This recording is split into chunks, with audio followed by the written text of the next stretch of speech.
เท่ารู้แจ้งในสิ่งที่เขาหยุดตามความเป็นจริงนี่แหละรู้ท่านรูปร่างกายประกอบไปด้วยตาหูจมูกลิ้นกายนี่แหละคำว่าวิญญาณนี่หลายคนนึงมีความเข้าใจว่าเป็นพูดผีปีศาจเป็นเทวดาอินพรหมเอาความหมายของตามความเป็นจริงโดยธรรมที่พระเจ้าแสดงซะวิญญาณแปลว่ารับรู้แจ้งรู้สึกทางกายนี่คือวิญญาณกายวิญญาณตาคือรับรู้แจ้งตามตาเห็นวิญญาณจมูกกลิ่นนั่นแหละรู้แจ้งโดยกลิ่นรับรู้ความรู้สึกโดยกลิ่นรู้โดยรสชาติแห่งอาหารรู้โดยเสียงนั้นเสียงนี้นะว่ารับรู้แจ้งโดยเสียงตาหูจมูกลิ้นกายเนี่ยแต่มันที่มาสรุปลงตัวนี้ได้บ้างตัวใจในกายนี่คือร่างกายเท่านี้แต่เขาจะแยกย่อยออกว่าเพิ่นว่าธาตุสี่ขันธ์ห้าประกอบไปด้วยอายตนะ12คือว่า12ตาหูจมูกลิ้นกายใจนี่เป็น6รูปรสกลิ่นเสียงสัมผัสอารมณ์ความรู้สึกนี่ก็เป็น6มันว่า12เป็นตำราเขาอาจจะบ่คุ้นเคยฟังเข้าใจยากเพราะเขาบ่ชินในการอ่านในการมาแปลความหมายตาเห็นบุคคลสัตว์สิ่งของก็ฮู้ว่าสูงต่ำดำขาวคนผู้นั้นผู้นี้ตามความจำได้หูได้ยินเสียงสัตว์ต่างๆคนต่างๆบอกต่างๆเสียงผู้นั้นเสียงผู้นี้ก็ฮู้ตามหูจมูกลิ้นก็ฮู้รสชาติเผ็ดเข้มก็รู้กายก็สัมผัสร้อนและหนาวบาดหรือเจ็บปวดในกายนี่แหละวิญญาณกายก็ดีมันสิไปบัดนี้มันสิไปสรุปความเห็นลงสู่คำว่าวิญญาณใจเด้มันสิบันทึกเป็นสัญญาเด้ว่าพอใจกับบ่พอใจแต่ว่าไอ้ที่กลางๆอุเบกขานี่หายากมันจะไปบันทึกตัวนั้นเป็นความจำนะหรือเวลาเขาเจ้าไล่นั้นโดยหลักสูตรรูปเวทนาสัญญาสังขารวิญญาณนี่ตัดเป็นร่างกายอย่างหนึ่งตัดเป็นรูปเหลือปฏิมาคำว่าน้ำคือเวทนาสัญญาสังขารวิญญาณเป็นอย่างคือเอาเวทนาขึ้นก่อนแต่ว่าเวลาสิดับเป็นอย่างคือดับสัญญานี่เพราะว่ามันเนื่องจากรูปกายเรายังมีชีวิตอยู่เพื่อเลยเอาเวทนาขึ้นก่อนเดี๋ยวความรู้สึกทั้งกายอันหลับโดยตาหูจมูกลิ้นกายเพื่อเลยเอาเวทนาขึ้นตอนนี้มันก็เวทนานี่ก็มาร่วมในสัญญาสังขารคือความคิดก็มาร่วมในสัญญาวิญญาณก็มาร่วมในสัญญาพอเป็นวิญญาณทั้งกายแล้วจังสิลึกเข้าไปในคำว่าวิญญาณทั้งใจจดจำอารมณ์ความรู้สึกพอใจกับบ่พอใจเองนั่นแหละเวลาสิดับคือดับสัญญาเวทิตานิโรธนะกลับกันได้บ่สัญญาสังขารสัญญาและสังขารมันเฮาดับสัญญาดับแบบใดคือการบ่คิดบ่นึกนั่นเองเมื่อบ่คิดบ่นึกแล้วเวทนาความรู้สึกพอใจบ่พอใจเกิดบ่ได้เด้วิญญาณหมายถึงการไปรับรู้ความรู้สึกที่มันมีความพอใจและบ่พอใจบ่ได้นี่มันกลับกันได้บัดนี้นะดับสัญญาเพราะการไม่คิดไม่นึกก็คือหยุดคิดปรุงแต่งคือสังขารนั่นเองเวทนาคือความรู้สึกในความพอใจและพอใจเกิดนี่เป็นเรื่องของน้ำเด่นวิญญาณบ่รับรู้อารมณ์บ่เอาอย่างจักอย่างว่ามันรู้แก่งแล้วว่าสิ่งทั้งหลายทั้งปวงนั้นมันก็แค่เกิดกับดับที่เฮาเอาเพราะว่าเฮาไปพยายามบังคับมันให้มันเที่ยงให้มันจีรังยั่งยืนให้มันเป็นไปดังใจที่เฮาอยากให้มันเป็นเฮาก็เลยเป็นทุกข์เพราะว่ามันบ่เป็นมันจำเป็นไปตาม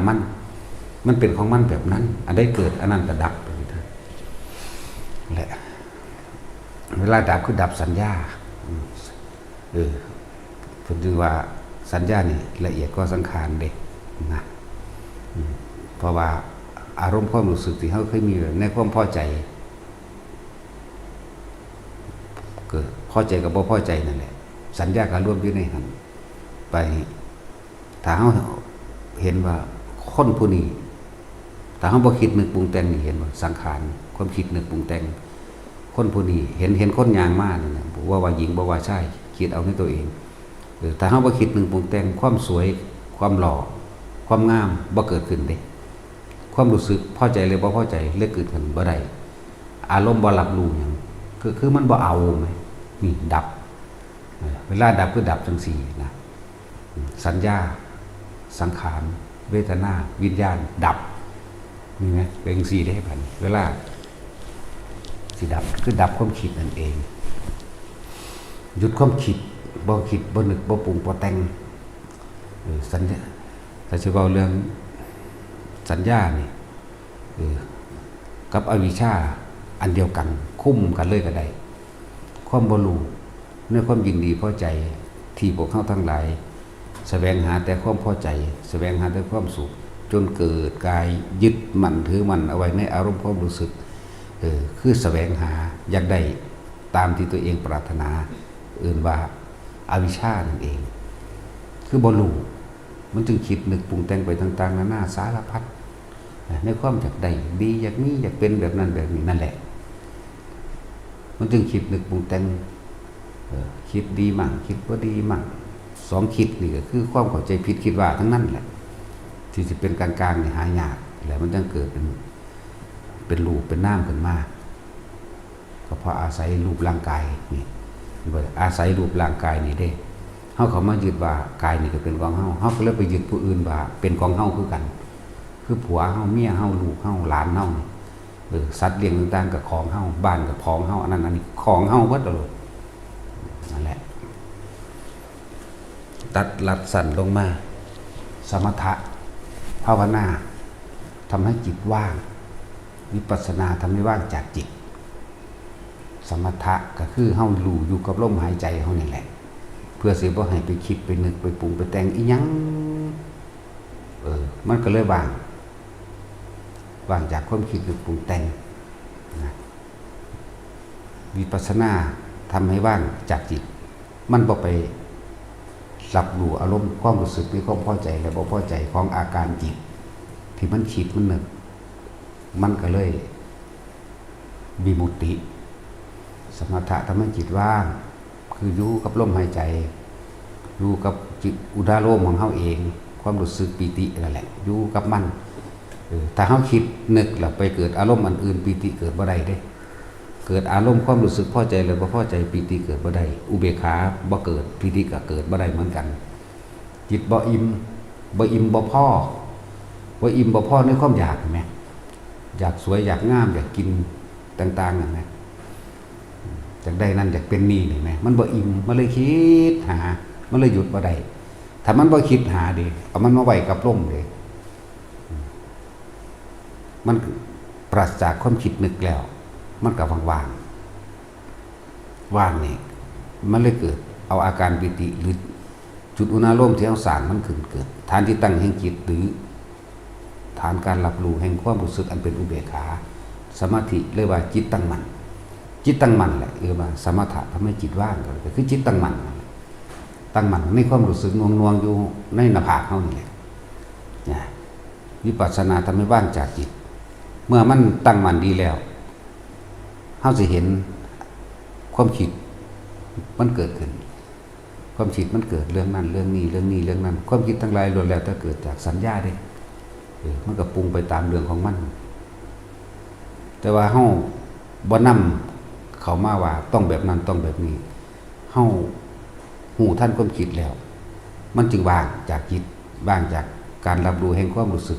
วิญญาณเกิดบ่ได้นะมันเลยบ่มีหม่องตั้งหมายถึงความรู้สึกเกิดบ่ได้พอใจบ่พอใจเกิดบ่ได้นี่วิญญาณใจได้นี่จังว่านั่นแหละวิญญาณใจ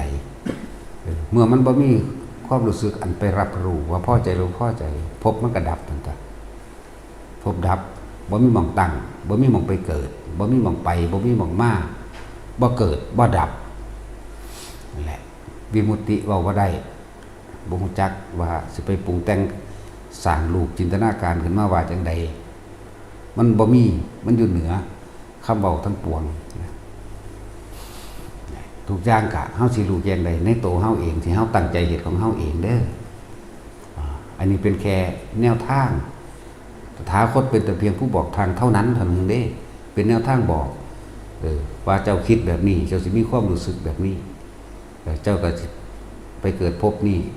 คิดเร็วไปเกิดแบบนี้คิดดีไปเกิดแบบนี้ในการกระทำคำพูดต่างๆก็เกิดจากอาศัยความคิดนี่เพิ่นแค่ต้องบอกซื่อเด้คิดบ่ดีคิดดีหรือว่าหยุดคิดนี่แหละวางปราศจากความคิดนึกซะก่อนบัดนี้ความคิดนึกมีแต่ว่าปัญญาเห็นแจ้งในความคิดนึกแต่ว่ามันหูท่านแล้วว่าความคิดก็แค่เกิดก็แค่ดับเท่านั้นเองความคิดก็เป็นสัญญาเก่าๆที่มันคิดไปของมันก็เป็นเรื่องของมันถ้าเฮาบ่นึกปรุงแต่งตามต่อมันเกิดความรู้สึกพอใจหรือบ่พอใจมันก็ดับทุกตัวเรียกว่าสัญญาเวทิตะนิโรธดับสัญญาหยุดความคิดนั่นเองดับสัญญาก็เลยเฮาเห็นต้นไม้ต้นย่างเห็นซื่อๆกับหูอยู่ได้แล้วว่าเป็นต้นย่างนั่นสัญญามันว่าผมบอกแต่เฮาคิดนึกปรุงแต่งว่าเอาไปเฮ็ดบ้านเอาไปเฮ็ดไม้นั่นไม้นี่จังซั่นจังซี่ในความรู้สึกของเฮาพอใจกับมันแล้วอยากได้มันไปเฮ็ดบ้านไปสร้างบ้านไปเฮ็ดบันไดไปเฮ็ดวงกบก็ว่าไปตอนที่เฮาคิดมันสินึกจินตนาการสร้างภาพไปพร้อมเด้นั่นอาศัยรูปบละบัดรูปสัญญามันนี่จังซั่นอาศัยรูปสัญญารูปร่างลักษณะท่าทางของเฮ็ดหน้าต่างของเฮ็ดบ้านของเฮ็ดนั่นเฮ็ดนี่นั่นแหละเอิ้นว่ารูปสัญญา รูปกับสัญญาเวทนากับสัญญาสังขารกับสัญญาวิญญาณกับสัญญาเด้แต่ว่าเฮาสิดับสัญญาได้ก็คือบ่คิดนึกปรุงแต่งมันก็เลยเห็นนะเวลาเอามาคุยกันก็คุยว่าต้นย่างอยู่ดอกแต่ว่าเฮาบ่ได้อยู่ในต้นย่างเท่านั้นแหละต้นย่างต้นจิกต้นกุ้งต้นกล้วยเฮาบ่เวลาคุยกันอยู่ซื่อนั่นนะอยู่แถวกกย่างหั่นนะเวลาเฮาบอกนิมิตหมายต่อกันว่าอันนั้นอันนี้ตั้งนี่อย่าจอยไปลืมกับคุไว้กับคุปุ๋ยอยู่ใต้ต้นย่างนั่นนะห่มย่างห่มนั่นนะนั่นแหละมันก็บ่มีอารมณ์มันก็บ่เกิดดอกนั่นเป็นแค่คำเว้าที่ว่าบอกนิมิตหมายกันว่ามันอยู่หันซื่อๆแต่ตัวลึกของมันของเฮาเองพยายามทำจิตให้มันตั้งมั่นในความรู้สึกในกายอันตั้งไว้ตรงกลางหน้าผากเฮาเองนะมีเป็นเครื่องอยู่จับลมหายใจเป็นทางเมื่อรู้ลมหายใจแล้วความคิดบ่นึกบ่เกิดจิตอิ่มก็ว่ามันพ่อนี่ความคิดมันพ่อนี่สิคิดนึกปรุงแต่งเรื่องนั้นนี่มันเลยร่วมเลยมันบ่ร่วมเลยบ่คิดซื่อๆเด้บ่ไทยแม่นแบบเขาชานซีอีหยังดอกเอาแค่นี้มันร่วมคือบ่คิดมันมาร่วมอยู่ในกายร่วมในลมมั่งร่วมในอาการปิติในกลางหน้าผากเข้ามั่งนี่เรียกว่าสมถะทำให้จิตว่างวิปัสสนาทำให้ว่างจากจิตอาการของจิตก็คือความคิดต่างๆบาดนี้มันบ่ไหลมันบ่จับเอามันบ่ถือเอาจิตก็บ่เป็นจิตก็บ่เป็นจิตแต่ว่าเป็นคำสมมุติซื่อๆแหละเพิ่นเรียกว่ารู้อยู่ซื่อๆรู้ก็บ่ยึดนี่รู้ว่านั่นแหละเฮ็ดไปเรื่อยๆว่าถ้าเฮาจะหนีออกจากกายความคิดเฮานะยังหนีมันสิหนีไปตามสัญญาความคิดเฮาหนีไปหาผู้นั้นผู้นี้หนีไปหาบ้านนั้นบ้านนี้หนีไปหามองหันมองนี้หนีไปหาอยู่หากินหนีไปหาอาหารวิเทียบอย่างหนึ่งเด้อการรับรู้รสชาติอาหารของเฮานี่อยู่ลิ้นหนึ่งเด้คนเฮาสิติดหรือว่าติดแสบหรือว่าแสบนัวสิบ่นัวนี่อยู่ลิ้นหนึ่งเด้แต่ว่าผ่านลิ้นลงไปลำคอแล้วเหมือนกันหมดบ่อีจักอันใดแสบอันใดนัวอันใดเผ็ดอันใดหวานเด้แม่นบ่พวกเจ้าว่าแต่เฮ็ดทั้งสั้นใดก็ดีเด้เนาะนั่นแหละเห็นว่านั่นผู้หญิงผู้ชายเห็นว่าสูงดำต่ำก็ธรรมดาบ บ่คิดนึกปรุงแต่งอีกเห็นไหมเหมือนกับอาหารแหละหวานเผ็ดเข้มรู้ผ่านดินลงไปหายหมดบ่ไปคิดบ่ไปคำนึงบ่ไปตึกไปตอมบ่ไปแสวงหามันมาอีกนะรู้ในปัจจุบันกินในปัจจุบันสินะนั่นแหละรสชาติอาหารอยู่แค่ลิ้นหนึ่งเด้หลวงลำคอลงไปแล้วบ่มีความนัวบ่หวานบ่เผ็ดบ่เข้มอีหยังเลยธรรมดาบ่มีอีหยังคือมันบ่มีอีหยังนั่นแหละเอาไปเทียบเอาเองนะเท่าไหร่